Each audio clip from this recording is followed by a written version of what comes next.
Kanina lang, hinuli si Jason sa. Naku, patindi. Grabing kalukuhang ginagawa nito. Alam mo yung timing? Kasi huhulihin mo siya Thursday ng gabi, holiday ang Friday, tapos weekend, Saturday, Sunday, walang opisina. So, hindi makakapag-bail si Jason sa. Ang galing nung timing di ba? O, diyan ka muna. They will try to destroy the spirit of Jason sa. Kasi pagka nahuli ka doon, di ba? Kukulong ka doon at pambihira. That is very dangerous for Jason sa. Kasi yung edad niya Alam nyo po, madalas po naming nakakasama to si Jason sa lalo't pag kami nasa Davao. Uubo-ubo na po si Sir J. Ang dami namang araw na pwedeng iserve yung warrant, hindi naman tatakas yung mama. Sinadyang iserve na hindi siya makakapag-bail agad. Tingnan po natin. Bitbit ang warrant of arrest na inisyu ng Branch 118 ng Pasay RTC. Inaresto ng mga tauhan ng NBI Organized International Crime Division, Cybercrime Division at Technical Intelligence Division ang dating TV host na si Jay Sonza. Okay, pero linawin ko lang ha. Ito ng reklamong cyber libel bunsod ng pagpapakalat umano ni Sonza ng mga peking medical record kaugnay umano ng kalusugan ni Pangulong Bongbong Marcos online. Ang tanong ko lang dito sa pagkaka-aresto kay Jason kayo na sumagot, no? Kayo na, ilagay nyo dyan sa comment section. Bago nyo po ilagay ito sa comment section, bago nyo sagutin yung tanong ko, ako yung papaalala lang muli. I-like nyo po itong vlog na ito at huwag kalimutan mag-subscribe sa channel Coach Oli News. Like and subscribe. Okay, lagay nyo dyan sa comment section. Yung nangyari ba kay Jason sa hinuli, na-aresto, o na-stop lang? Kasi hindi na natin alam kung anong definition ba ang nahuli kay Bongbong Marcos. Hindi na rin natin alam kung ano yung na-aresto sa bokabularyo ni Claire. Dapat maglabas ng opisyal si Claire Castro kung siya ba ay nahuli, na-aresto, or na-stop. Yung bihira, no? Yeah, ganyang gumawa. Ha? Isipin mo si Jason sa ikinulong dahil binagbibintang ang fake news peddler. Si Bongbong nga, fake news peddler, presidente pa nahuli daw hindi naman daw nahuli. May pumasok, wala daw pumasok na barel sa KOJC, napakadami namang pumasok. Tapos hindi nyo, ang tagal-tagal nyo hindi nyo mapakulong yung pinsa mong magnanakaw. Ang ipakukulong nyo yung media. Kambihira tong gobyerno mo, Bongbong. Iyaan ang legacy mo. Mang-api ng media, parehas ng tatay mo. Ang warrant ng RTC ng Pasay kaninang hapon at agad na po nating pinakilos ang OTCD, ang TRD at ang CCD po natin. It's a joint operation at nahuli nga po siya dito sa... Pagka ang bilis niya itong si Matibag manghuli, no? Excited siya, naglabas ang RTC, arestuhin din. Arestuhin. Pero alam nyo ba, ang daming kapalpakan na ginawa dyan. Una, nakalagay, no bail. Paano bail? Pangalawa, halata mo naman yung timing para hindi agad makapag-bail nga si Jason sa. Hindi ma-question kasi nga walang opisina. Pangatlo, mali yung kasong ipinasok. Hindi naman daw yun. Pambihira, hindi na kayo naawa dun sa matanda. I mean, okay lang naman kung, sige, sabihin natin mali yung sinabi niya. Di kasuhan ninyo ng tama, hindi yung ikukulong nyo na lang doon sa weekend na hindi siya makapag-bail agad, tapos no bail. Papatayin niyo yung mama para lang hindi magbalita ng against sa amo yung si Bongbong Marcos. Samantalang yung mga amo ninyo nagnanakaw, wala kayong hindi nyo makulong. Project 8 Quezon City at sa kasalukuyan po pinaprocess po ngayon ng NBI po.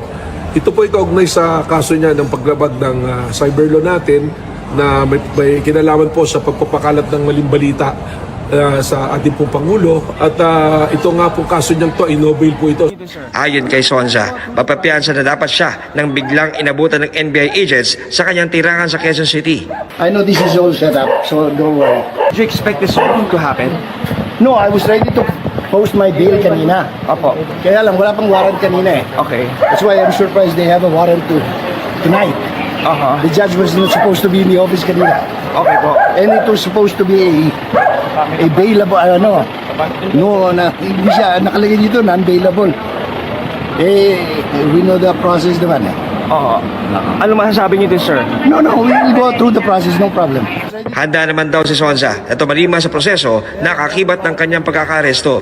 Inaasahang bukas. Etong isang dito yung etong pagkakahuli kay Jason sa sana naman ako'y mali. Pero sa palagay ko tama ako. Dalawa po yan ang huhulihin talaga dyan. Si Jason sa, si Sir J at saka si Ka Eric. Si Ka Eric lang medyo palos, nakatakas. Si Jason sa, kaya nasa Maynila ay para mag-post ng bail. Kasi taga Davao yan Nandito siya siya, sabi ng kanyang abogado, para mag-post ng bail. Pero nung hapon wala pa namang warrant of arrest. So hindi siya makapag-post ng bail, di ba? Tapos biglang lumabas, biglang andyan na yung NBI, poposasan na siya. Alam nyo po, dati naman to hindi lang ngayon. Hindi ko sa pinagbibintangan yung NBI ngayon, pero usually daw ang ginagawa dyan, sinisikreto talaga yung warrant of arrest. Nang sa ganun, yung tao ay hindi makapag-bail. At tandaan po natin, ang purpose ng bail para masiguro yung tao na ay hindi tatakas. Ibig sabihin, karapatan yun. Meron talagang kaso, pwede kang mag-bail. Huhulihin ka, tapos magbe-bail ka. So wala pang warrant of arrest, kaya hindi siya nakapag-bail. So hinuli siya ng gabi, so hindi na siya makakapag-bail kasi kinabukasan nga, walang pasok. Nakikita nyo yung bad faith dito? Ganun po yung naging sitwasyon. So parang sinadya. Eto pa, parang talagang iisa-isahin yung mga vloggers. Specifically, mga taga-SMNI. Kami po, kinasuhan ni Trillanes. Etong masakit, baka mamaya, yung ginawa kay Jason sa gawin din sa amin. Na yung kaso ay bailable naman, itatago, ilalabas ng weekend. Ako yung nagsasalita ngayon para kung sakaling nangyari, mahalungkat nyo tong sasabihin ko. Hindi makapag-bail, tapos over the weekend, nandun muna sa kulungan. Tapos doon kakausapin. And who knows what will happen inside. Kasi baka sunod-sunod to This could be possibly an attack sa mga vloggers na may killing kay PRRD o sa Duterte.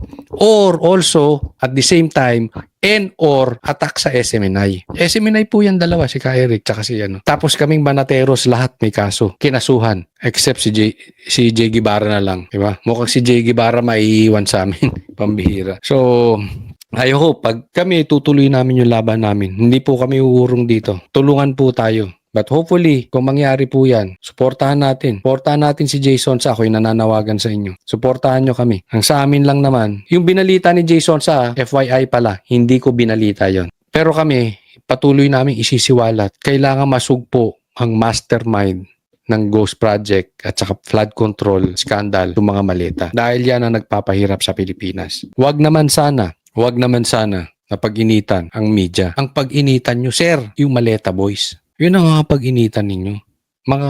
Wala kayong puso Sana matibag, hindi kami nagkakamali. Sana ang hinahabol ninyo yung mga magnanakaw. Hindi yung mga nagsasalita laban sa gobyerno. Ay magre-return ng warrant ang NBI sa korte. Kung sarado ito bukas dahil sa holiday, posibleng ilipat sa NBI Detention Facility si Sonza mula sa NBI headquarters kung saan siya magpapalipas ng magdamag. John Consulta, GMA News. Sinestyon ng kampo ni Jay Sonza ang pag-aresto sa kanya. Ayon sa abogado niyang si Attorney Mark Tolentino, inaasahan nila ang posibleng warrant para sa kasong cyber libel. Pero hindi para sa unlawful publication na anyay isang very minimal offense lang. Ang ganitong kaso raw ay hindi dapat ituring na non-bailable offense. Kaya nga, yun, non-bailable. Grabe, ang daming maling nangyayari sa bansang Pilipinas. Pinisyon din nila ang isinampang Unlawful use of means of publication. Non-bailable? Ano yan? kaso ng NBI na anilay wala namang personal na kaalaman sa nagawa umanong paglabag.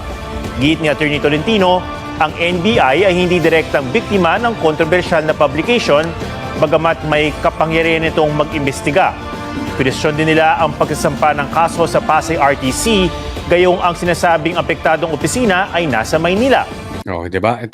Yun yung dalawa sa issue, 'di ba?